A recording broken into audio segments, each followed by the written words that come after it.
So just saying a phrase of like, it's not where you start, it's where you finish. You can start in a bad place, but you can get here. I think it's doing a disservice to the fact of you have to start having the conversations of, hey, this is going to suck. It is going to be more difficult than anything you've ever done. And whatever it is, whether it's starting a business, whether it's getting in the entertainment industry, whether it's, signing your first record deal, whether it's getting your first movie, whether it's getting into radio, all of that stuff is going to get hit with setbacks. And if you go into it expecting that, but having the mindset of being willing to work through it, then where you start doesn't matter. So back to what I was saying. What's up, friends, family, and fans? Welcome to L.I.F.E on podcast. This is where we listen and inspire friends in entertainment. And everywhere. That's right, because life happens to everyone. I'm your man, Stone Stafford. I'm Johnny Vaughn. Yay, man. We are here discussing a whole bunch of things. But before we do that, we want to help you. Yeah, this is what we want to help you do. We need you to help us by liking and subscribing. We're still on that mission that we are going to hit. That is 1 million subscribers in 2023. Mm-hmm. I know y'all can make it happen overnight if we needed to. So that was that. Yeah, boom. Track season is here. Yeah. I've been wanting to talk about this for a second. I got bad knees right now, so I'm not as excited about it as I was. Right. We were supposed to race 20 years ago. You ended up getting hurt, and then I got hurt too. Yeah, that was. I could probably do it now, but I think I tore the fascia in my left knee, right, like shortly after we were getting ready to do it, and I couldn't walk. For what I love is like your excuses be sounding so official because like you know all the terms. I tore the tibular lateral fascia. Yeah, so in my left carotid. The fascia is, and then the condemnation of the muscle thing around your knee. Fallaciatic. Wait, what? At any rate, but the injury I suffered felt like an ACL tear. Right, it's okay. And it took a while for it to actually heal. Still a DQ. I can do stuff now. No, still DQ. You couldn't. You had like a hip thing and something happened. Knee. Whatever it was. All right. But anyway, bottom line is, so I don't know. Sometimes I'll go in these little. And you got hit first, so I mean, I'll be going on these little runs and tangents. So lately, I've been watching a ton of just sprinting videos. Right, 4x1 is my favorite one. Okay, of course. And I was watching one with Usain Bolt, and he came out the blocks and he stumbled. Mm. But then this fool got his composure back, comes back and wins. Mm. And what's funny was I was talking to someone else about my nephew, and one of the things I used was I said, don't sweat where they are now. I was like, when I was growing up, my mom was literally like, oh my God, what is going to happen with this boy, But needless to say, I turned out pretty good. Yeah. And so when I saw that race with Usain Bolt, one of the first things that came to my mind was like, it's not how you start, it's how you finish. Okay. And I think that's a very big deal for a lot of people because one, you can't see the future. Okay. So all you can do, I say this all the time, all you can do is all you can do. Yeah. But the problem is rarely do we do all we can do. Sure. That's the first thing. Second is stay the course, AKA consistency, right? And then third, at least plot the destination where you're going. Then you do all you can do and then stay consistent and you get there. But in the meantime, there's so many colloquialisms in this whole thing that I'm saying. Enjoy the journey, and the journey is the destination. But all those things freaking apply. Mm-hmm. But if you worry about the start that you had, which, oh gosh, I'm going to let you talk because I can feel I'm a blab because now I'm going to get into a lot of rap music and stuff. That's how we seem to praise the upcoming and the upbringing and the hard life we had. And we seem to stay stuck in that. And that's why I do what I do now and blah, blah, blah. I had it hard, it's real in these streets and mom was this and that. That's where that phrase, the whole "it's not how you start, it's how you finish," really comes into play. Sure. All right, I'm going to go ahead and let you speak. Well, no, I was going to ask the question of how we're approaching the conversation or the question itself. Are we looking at it from where you start from an equality perspective, where you start from an equity perspective, or just a generalized, how does it pick up? Does it matter? I think so. I think it matters a lot. How? Well, I think it's situational. Are we talking about just how you finish, or are we talking about the level at which you finish? That's what I was asking. No, I'm just talking about the phrase, period. That's why I was asking what type of conversation are we about to have? Like, what are we talking about here? Are we talking about starting from poverty and making it to being a millionaire? Or are we talking about I'm not putting quantifications on it. Okay, so it's just the phrase. But and that's all it was. My question was just, where are we having this conversation from? So well, I know what I'm talking about. Because I could say a whole bunch of stuff. I don't know. I mean, this is just a conversation. So I can't necessarily have it planned. Okay. But that phrase came to me watching Usain run, because we do get so stuck. Making stuff up off the cuff and not putting no thought into it. What is you doing? Know what it is? I have the theme, and I just don't have the details worked out. But I'm just like, yo, this is we need to talk about this, because we get so stuck on the start, like especially if the start isn't optimal. That's the main thing. Okay, I'm with you now. All right, I mean, how can you be mad if your start is great? Well, even though it still applies. Wait a minute now. Wait a minute. Because this is the one. I'm glad you actually said that. And this is where where my question for is it an equity or equality thing came from, mainly because so many financially rich people have a head start at things, and then you hear them complain about problems that everybody beneath that can't relate to. But so it's great. So it turns into a perspective thing, because like I love the whole Donald Trump thing where he borrowed he had a small $1 million loan or $2 million loan from his dad to start all this stuff. And it's like, I'm sorry, what? But that's just money though. Because his childhood sucks. So let's be real. Psychologically. Let's be real. People pretend like I love when people say the phrase money doesn't buy happiness, and that's absolute BS. It buys options. And options is happiness. But there's still the options. Options are our happiness. Because you can screw up the options. No, you can. But then there's no happiness. So money didn't buy that. But if they're there, you have the opportunity. And that's the thing. Sure. There are a lot of people who can't buy those opportunities. And when you got to get it out of the mud, as they say, it changes. That's where the whole equity thing came from, which is why I asked that question. But that phrase is way beyond equality and equity. No, it is. That's all I'm saying. Which is why I asked the question. I want to know what we were talking about. Everything. So there's your answer. Everything. Which is what we're doing right now. So if we're going to do it from a generalized standpoint, then you're absolutely right. I think it 100% does matter.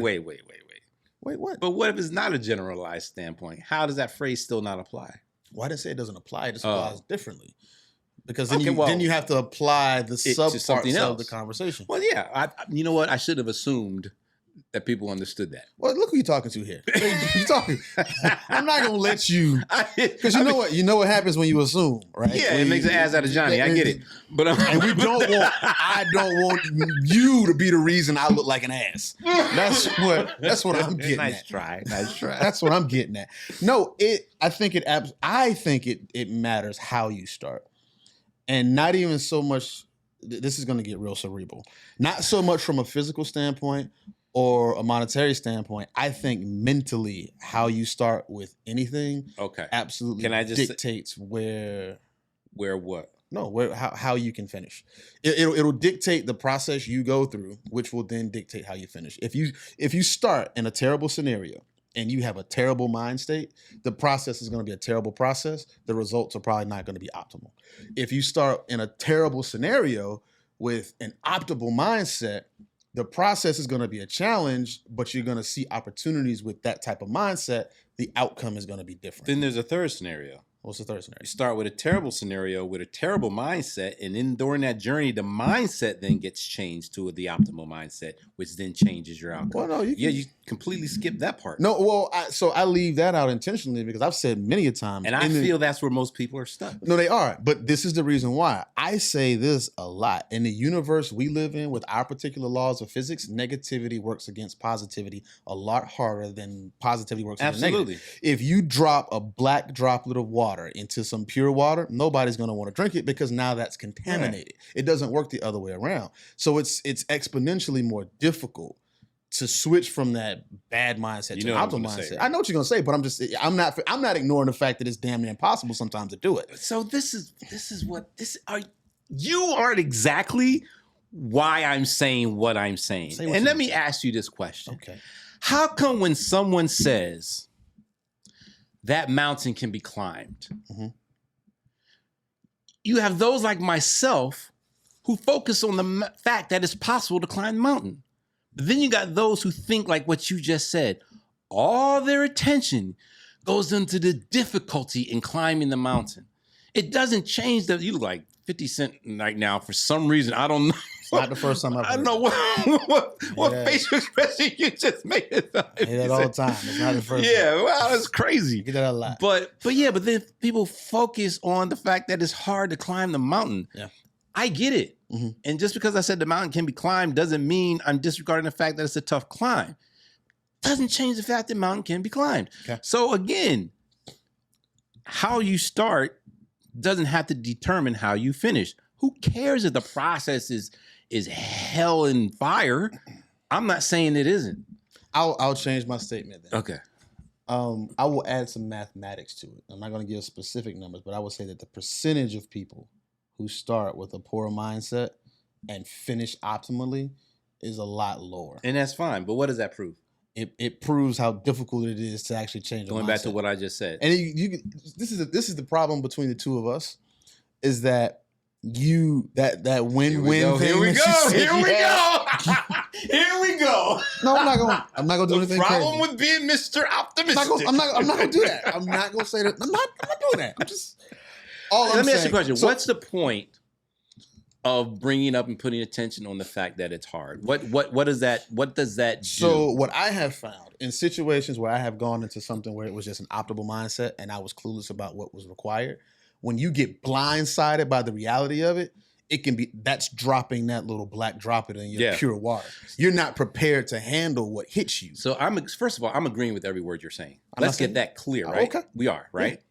But what I'm saying is, it's when I say what I say and then you respond like that. Yeah.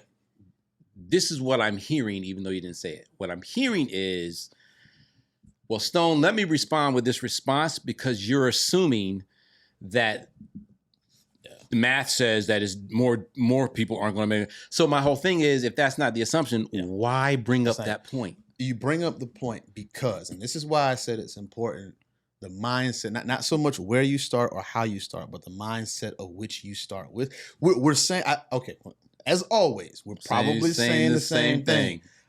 Mine goes a level deeper because I see it as an importance of understanding what you're getting yourself into as a prerequisite to being able to even doing what you're saying to do. So this is what's happening. And for me, this is where I think that sometimes a person is rebutting what I'm saying with something when really they're not. Mm-hmm. What happens is I say a general statement. Yeah. Your statement now gets into the details that are involved in that general statement. And that's really all that's happening. Which I think is important. You can't do anything without the details. No, I agree. But but the thing was, I hadn't gotten to that point. Well, I was just like, listen, this is the statement that's true. Now but if you were just like, all right, well, let's break down how that is, Stone. Then I would have been on the same page with you. Well, then let's break this down, Stone. When we start studying metrics and seeing how successful podcasts work out and how we tend to go back and forth real early and don't get into it, my concept of it, let's get to the meat and the potatoes at the top of this episode. What do we say when we start this and when we done, right? We say, 1 million subscribers in 2023. By 2023. That's what we're believing for. That's what our intent is out there.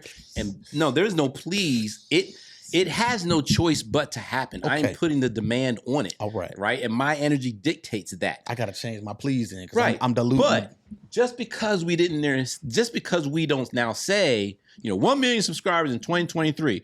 So what that means is we're now going to have to work on our marketing. We're going to have to post 3 times a day. We're going to have to make sure to talk to this person. And those that follow us all the time, we need to pay attention to them. And then they need to tell other people.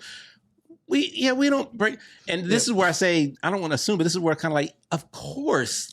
So there's some difficult steps that has to be taken. All I'm trying to tell you is that we're going to have 1 million subscribers in 2023. So that's what I'm saying. Therein lies the example you just gave for why I do it the way I do it and why I get to it like that. When we say 1 million subscribers in 2023, the folks out there that is listening know that that's a goal of ours. That's what we're shooting for. Sure. And we need them for that. This podcast is a conversation that they're having with us. Mm-hmm. So we got to get to the details of the conversation for their participation. Sure. The requirements of that engagement dictates that we need to give them more than a blanket statement. However, the personal goal that only involves a click from them doesn't require that level of detail. Yeah, we agree. So bottom line is we agree. Yeah. And then the key word that throws it to the left, which I shouldn't because I know you're agreeing with me, is the word but. Mm-hmm. So when I say how you start doesn't have to dictate how you finish, and you say, But math shows that blah, blah, blah. That word "but" means I'm coming with something opposing, and immediately I'm thinking. And that's, I think, so that's so it's really just a little three-letter word. Yeah, it's a mindset of me. Sometimes people assume that "but" is a negative or that it's an opposition, and it can also mean as well. It can. The "but" is never a negative. It's never a negative, ever, especially if it's two T's. Man, I didn't. Again, I assumed that the audience knew where I was going with that. But as you say, but. See? Moving on, or furthermore, it is true. And I like I said, watching that race, and then I was watching a bunch of them, like even like the women's 4x1. Mm-hmm. You know, first leg was great, but man, it was her name, Jennifer. Her last name is Brandini. That third leg did it. And even the one where the U.S. against in the Olympics, U.S. and Jamaica, he doesn't get as much credit as he should. Even as I forget his name, doggone it. He's like the second fastest Jamaican. I don't know. He used to wear the braids. Now his hair is.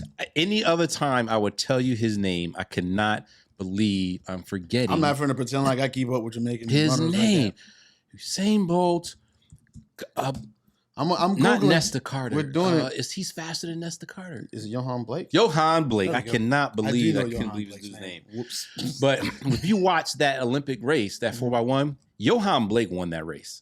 Like he came in and he took over Tyson Gay. Like he just closed it and then passed it. So by the time he just gave it to Usain, it was a wrap. You know what I'm saying? So my whole point is, all I'm trying to say, doggone it, is that just because your beginnings may suck, and that word "suck" could be in any area, because again, you can have a whole lot of money, then your emotions are jacked up. You know what I mean? Your family's jacked up. You know what I mean? Or it could be a health thing or whatever. Don't let that say, well, just because I'm in this situation now, that means my life is gonna, suck going on. That's all I'm saying. And when I watched that race, that just really, for some reason, just made that light go off. And I was like, and I'm a perfect example of that again. My mom and everyone's always talking about how much potential I have, but I never used it. You know what I mean? And sometimes you be like, I just wish you would think. It's so funny how I want people now just to think. But that's all. I just think, use your brain, And now I get people saying like, "Oh, son, you're so smart." Oh, ain't like, nobody saying that. Somebody said that? Yeah, okay. My dog. But yeah, so that's all I'm saying. And, I think just how you start. I think you're right. I always think it's important to not just give people those generic statements, because that's what YouTube and Instagram short clips are. They are the whole. This is how you make $1 million with whatever. Right. And then I love the one that's like, you wake up in the morning at 4 a.m. You don't even brush your teeth or wash your face. You buy a bank and you get the bank and then you buy NBC. Yeah. Now you own NBC. Now the money you make from NBC, you put it into a trust fund. Then you stop having damn fun. And then I love how it goes on. But you know where that happens? It never happens? Says anything about how you actually. You know where that happens big time? Everywhere. At church. Oh, dude. Right? Yeah. So I prayed to God. Yeah. And then 2 months, they'll be like, I prayed to God and I sowed this seed. And then 30 days later, I was healed. Right? Oh, what about the part where you cut out the sugar? What about the part where you started taking your omega-3s and all this stuff? What about the part when you started exercising? And what about that part? Or what about the part where don't do it? You forgot the the middle practical part. Oh, you forgot about the work that you added to your faith. Oh, I see. Yeah, I get it. It happens all the time. So that's a different conversation with me, because I've always promoted the fact that I understand that faith cannot exist without work, but I totally believe work can exist without faith. But we can talk about that on another day. The only thing I'm going to say with that is I'm not going to say I disagree with you doing anything like that, but it's not. I personally, I'm going to say this, and obviously it comes out of the Bible too, but I do believe it. It's not that faith can exist without work. I think faith is just evidenced by work. Like work is proof of your faith. I'm going to disagree, but that's not this conversation. That's another. It is. That's another conversation. That's something else. We're not talking about people have faith already. They just don't do nothing about it. That doesn't mean the faith doesn't exist. They just don't do nothing about it. That's not what we're talking about today. We literally work in an industry where a ton of them have the faith they gonna blow up, and they don't do jack about it. which is actually ironic because if you truly had the faith, it would actually move you to act. So that's a whole nother thing. But I'm not talking about that at all. We're talking about starting and finishing. We're talking about beginnings and endings. Beginnings and endings. Beginning with faith, and I'm just kidding. I feel like I started out of the blocks really, really smooth in my career. When I started my production company at 16 years old, one, the head shock that you get, the self-exaltation of being a 16-year-old kid with a company that's generating money and your friends aren't, made me feel a certain way. And that perpetuated a lot of things. That in itself changed how I thought about things. That's what the whole golden child mentality came from. Everything I touched turned to gold in a sense. And it made me feel like I was invincible. And that feeling of being invincible led me to attempt some things that were probably well beyond me attempting. Right. And then the success of those things continued to perpetuate it. Starting with the mentality of thinking that no matter what I touch is going to turn to gold, played a bigger role in the success of every one of those ventures than where I was starting from. Even being a 16-year-old kid with a production company and employees and all of this stuff. And when that got rocked, when it got tainted, when I experienced my first major failure, when that black water got dropped into my fresh water, the mentality reverted. It's like, oh, I am capable of failure. However, even though I was blindsided by it because I didn't think I could do anything wrong, I still had the past experiences of experiencing success rates that were abnormal, which led me to a different starting point. The reason why I talk about having that specific mindset is because most people don't start with that. Most people start with absolute failure multiple times and you have to drudge through it.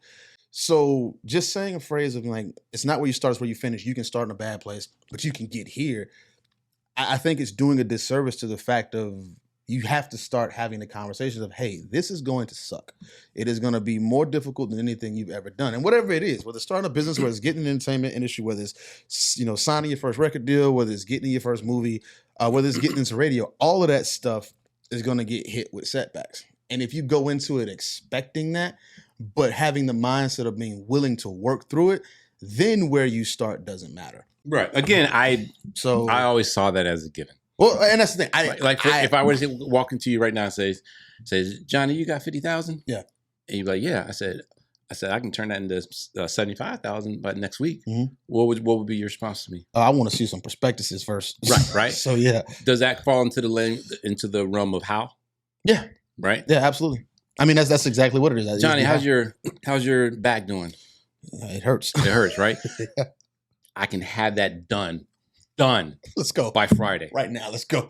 You ain't worried about how. You can't. Come on. And what's so funny is even though you said, yeah, let's go, yeah. I'll be like, all right, cool. Mm-hmm. Let's go. Yeah.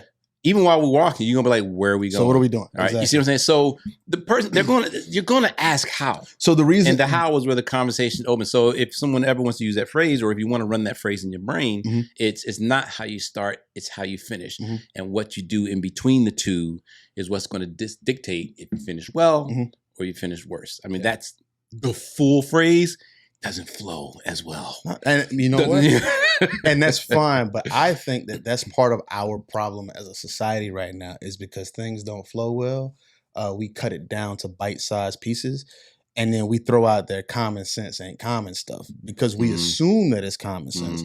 It's not always common knowledge. And I'm learning more and more now that we've spent so much time assuming that it goes without saying that it has become that it does not go without saying. I can't even argue with you on that one. So with that, I always start with the thing of I want to let you know that it's going to be hard.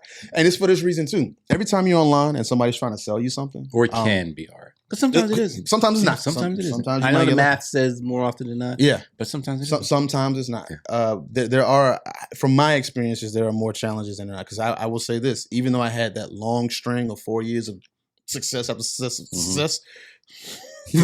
That's success? The success. Oh, black people. The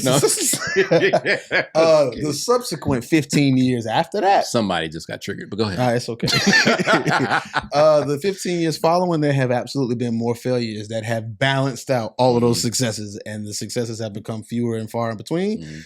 Which makes them have to be bigger to wipe out the small. But over that course of time, you learn how to mitigate that. So a key point, It's not how you start, it's how you finish. And what you do in between the start and the finish is what matters. But when we say that middle phase is difficult, I like how I've heard a lot of people say this. Obviously, Mel Robbins says it all the time too. But sometimes what happens in the middle is simple, but it's not easy. And therefore, we just call it difficult. But if you look at it, so I'm going to give you a case in point in our own things with our cameras. How come every single time we want to get an up close shot, it's grainy? We're figuring this out. You're playing with settings. We're doing it. I'm on YouTube. This is taking time, effort, some frustration, which would fall under the definition of difficult. I'm going back and forth. And then finally I read that, our cameras aren't optical zoom. And the funny thing is we read it almost the same time. Yeah. So it's not optical zoom, it's digital zoom. Oh, well, what's digital zoom? Well, problem with digital zoom is when you do go in, it gets grainy. I was like, crap. So basically zooming in is hurting us right now. And then I was like, move the cameras closer. Yeah. So I come in and Johnny walks in the door. Stone, I got it. And he looked. Oh, I was going to say, move the cameras closer. Simple fix. The simplest of simple fixes. But that process of getting to that revelation was frustrating. So we would call it difficult. You're seeing some embarrassment on my face right now because it's important. Okay. Because this is a part of what I do for a living. Oh, well. So the fact that it took a year and a half for me to figure out something that I quite literally do for television, which was seen to make it even more difficult. So, but the point I want to say out of that is sometimes the solution in and of itself isn't difficult. Right. It's the path of journeying, of finding out what that solution. Yeah. And that's why people in music will sit there and say, I don't know how to get more followers. Yeah. I don't know how to get more fans. Because they won't sit down. Oh my gosh, we say it all the time. Sit down and just do the work. Mm-hmm. It's funny how the work part is what we call difficult. Well, which I get it. No, I get it. By nature, it can be. Yeah, but I mean, it's a lot easier. This is one thing that I love this story about my life. My mother-in-law made a comment one time when my son was about 2 or 3 years old because we came up here with our life set up and prepared to be 2 people, which was perfect. People don't understand that when you add a little person, that's not your life going from 2 people to 3. That's 2 people to 4 because infants cost exponentially more than adults in most cases. And my mother-in-law said, isn't it just a blessing how God is taking care of everything? And I'm looking at her like, shawty, I ain't slept in 4 months. What is you talking about? Like in my mind, that's what she was doing. She was doing from the start to the finish thing and ignoring everything that happened in the middle of that. Sprained ankles and tweaked backs and slipped discs and a dislocated finger and all of this stuff that made what she saw as easy happen. So that's why people ignore the work part, because facing that is difficult to do because I don't want to work. I would love to be a platinum spoon baby. I'm not even gonna say silver. I don't want to silver ain't nothing. That ain't nothing. Silver is nothing now. Have y'all seen these inflation rates? What I was gonna get to was the reason why that mindset aspect of it is important, because people are going to say stuff like that and they're going to diminish the quality and the amount of work that it goes into it. And that can be a mental hit. But the example I was given about the whole sales thing online is like every time you see something like those little courses or those packages or whatever, it's $47.99 or $479.99. There's some price, and the numbers are always the same across every product. Yeah, there's a psychological reason for that. But the reason why there's a price to it is because it weeds out the people that aren't going to put skin in the game. Right.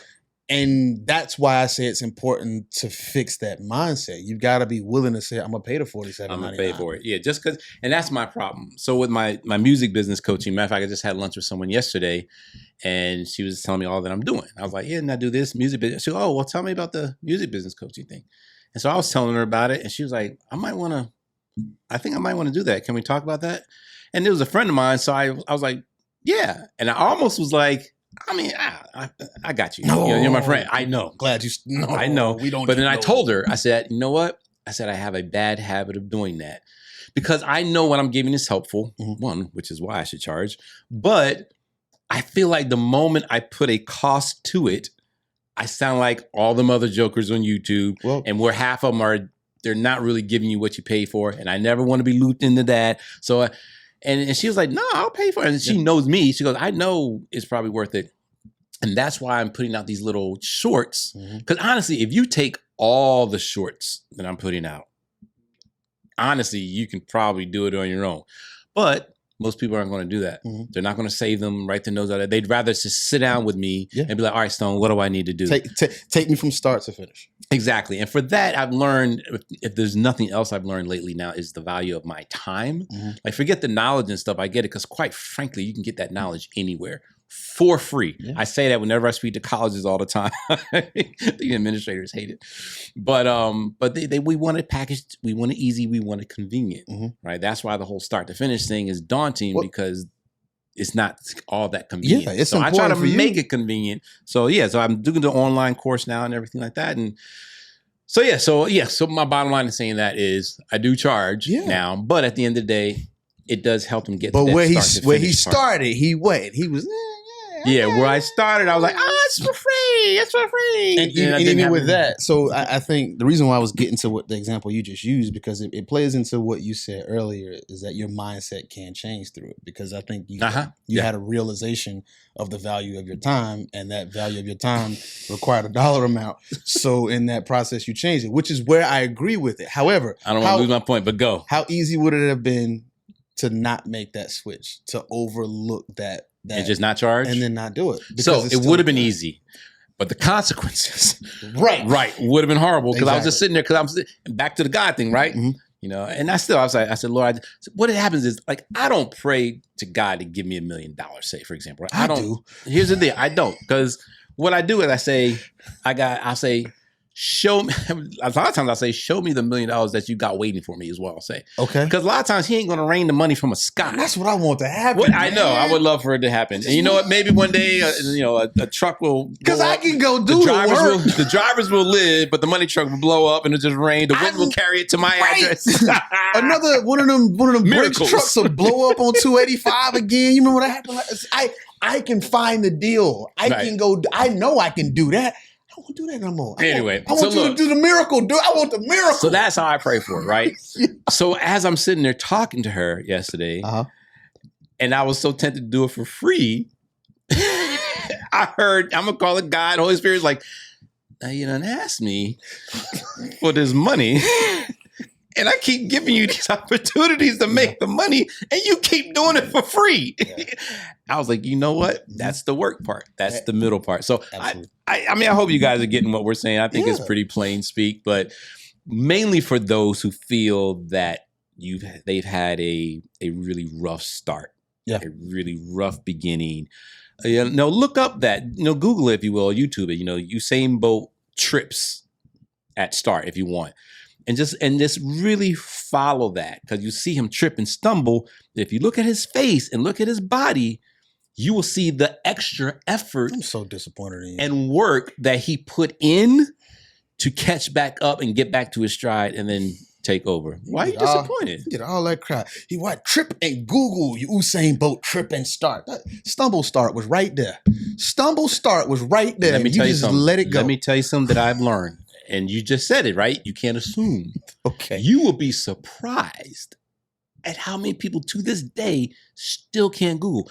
I will say, look it up. Okay. I lie to you not. And this is someone who's only like 20 some odd years old. I said, look it up. She goes, well, what do I type into Google? It's different for them because they used to saying, hey, Siri. So I ain't even giving it all that, because trust me, there's a bunch of people that do that. They'd be like, well, what do I type into Google? I said, what did you just ask me? Oh, wow. I said, type that in. No, Johnny, I lied to you not. I know. True story. That's why I'm saying you're right. So now I just break it down. Type this. Yo, we appreciate y'all. We love y'all. Man. Make sure you tell a friend. Again, we are going to hit that 1 million subscribers in 2023. And we mean combination. Yeah. Between, it's all of them. Streaming platform, we're YouTube. We're giving ourselves a curve. Yeah, across the whole thing. Add them all together. But of course, everything that you want Life on Podcast, guess where you can find it? lifeonpodcast.com. If you want to know anything about me, anything that I'm doing, from the podcast to the studio to, if you're interested in business coaching or my Twitter, whatever, you can find that at stonestafford.com. I made it really easy for you. Just Johnny Vaughn, JustJonyVan. No.com?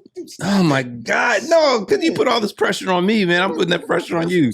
And our our love shout out today goes to the podcast Infinite Vibes. Yo. With my man Moran the man, and DJ B-Lax.